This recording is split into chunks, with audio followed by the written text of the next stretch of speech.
विष्णु गुरुर्देवो महेश्वरा गुरुर्साक्षात् परब्रह्म तस्मै श्री गुरुवे नमः तस्मै श्री गुरुवे नमः तस्मै श्री गुरुवे नमः।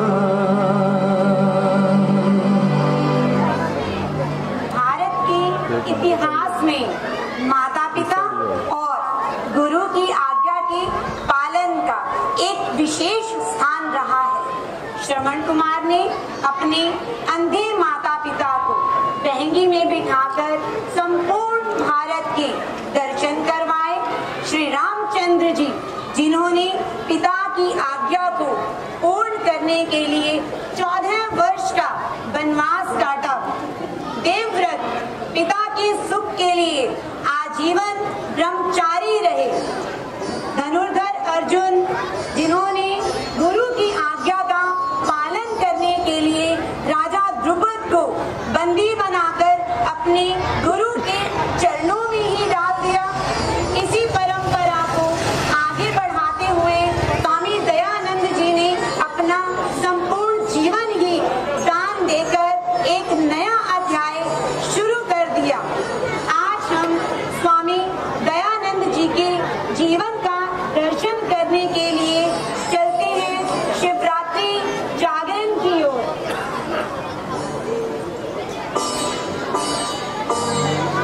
माता जी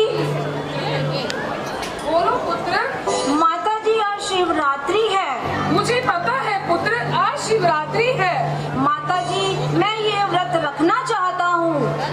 नहीं पुत्र नहीं, अभी तुम बहुत छोटे हो। नहीं माता जी, आप भी तो ये व्रत रख रही हैं, पिताजी भी ये व्रत रख रहे हैं, मैं भी ये व्रत रखना चाहता हूँ। नहीं पुत्र, तुम्हें भूख लगेगी। नहीं माता जी, मैं ये व्रत रखूंगा ही रखूंगा। नहीं पुत्र, तुम बहुत जिद्दी हो, मानते नहीं हो। ठीक है, रख लो। धन्यवाद माता जी, मैं ये व्रत रखूंगा ही रखूंगा।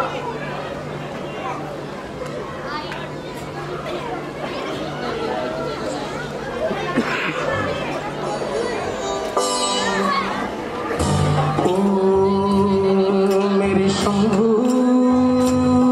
मेरे शंकरा त्रिपुरारी मेरे शंकरा शिव शंभू मेरे शंकरा त्रिपुरारी मेरे शंकरा। ओम नमः शिवाय बोलो ओम नमः शिवाय। ओम नमः शिवाय बोलो ओम नमः शिवाय। अरे ये कैसे शिव भक्त है? ये तो सभी सो गए। माता जी भी सो गई हैं, पिताजी भी सो गए हैं। अरे देखो, अरे अरे देखो क्या हुआ। शिवलिंग पर चूहा चढ़ा हुआ है और प्रसाद खा रहा है। ये कैसे शिव है? ये सच्चे शिव नहीं हो सकते। ये अपनी रक्षा नहीं कर सकते तो ये इस संसार की रक्षा क्या करेंगे? ये सच्चे शिव नहीं है। माता जी, माता जी, ओ माता जी, क्या हुआ पुत्र? माता जी देखो, शिवलिंग पर चूहा चढ़ा हुआ है। ओहो, शिवलिंग पर चूहा चढ़ा हुआ है और प्रसाद खा रहा है। ये क्या हुआ? माता जी ये सच्चे शिव नहीं हो सकते। मैं ये व्रत नहीं रख सकता, मुझे भोजन दो। नहीं पुत्र नहीं,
क्या सत्य को पाना चाहते हो? जी गुरुवर। लगता है एक सच्चा शिष्य आज मुझे मिल गया।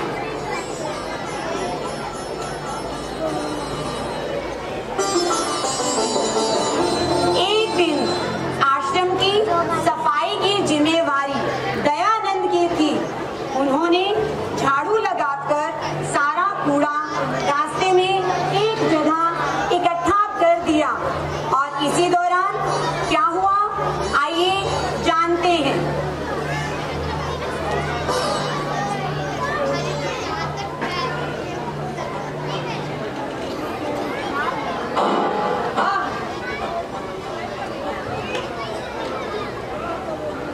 ये कूड़ा यहाँ किसने एकत्र किया है?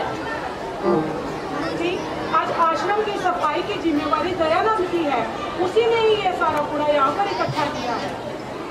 दयानंद, दयानंद। जी गुरुवर। ये कूड़ा यहाँ तुमने एकत्र किया है? जाओ, जाकर इसे एकत्र करके कूड़ा पात्र में डाल कर आओ। जाओ।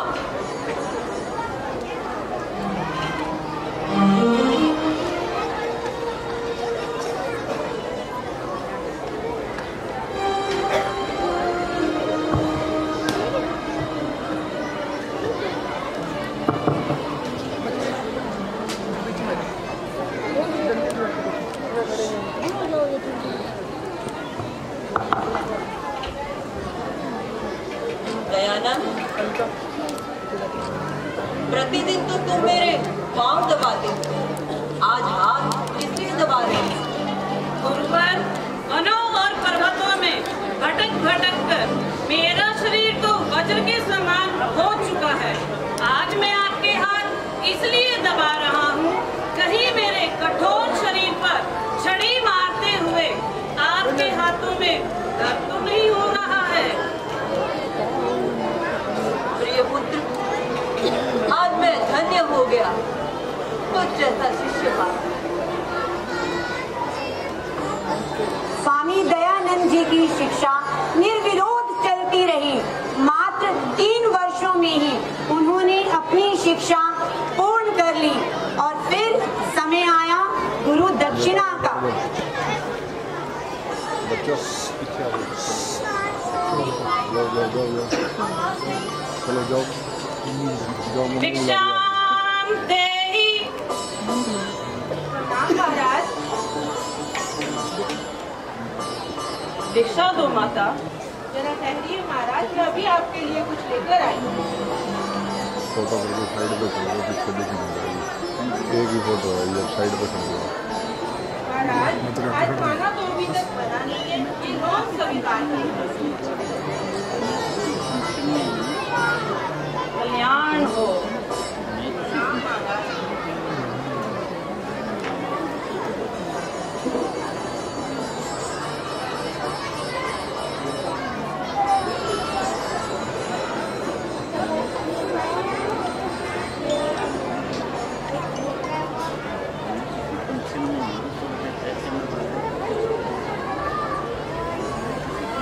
गुरुवर, मैं गुरु दक्षिणा में आपकी प्रिय वस्तु लौंग लाया हूँ।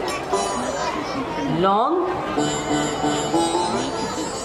दयानंद, मुझे गुरु दक्षिणा में तुमसे लौंग नहीं चाहिए। गुरुवर, मेरे पास कोई रुपया पैसा तो है नहीं। मैं स्वयं भिक्षा मांगकर खाता हूँ। भिक्षा में मिली हुई वस्तु के अलावा मैं आपको और क्या दे सकता हूँ? दयानंद, आज देश गुलामी की जंजीरों से घिरा हुआ है। समाज कुरीतियों और कुप्रथाओं के दलदल में फंस चुका है।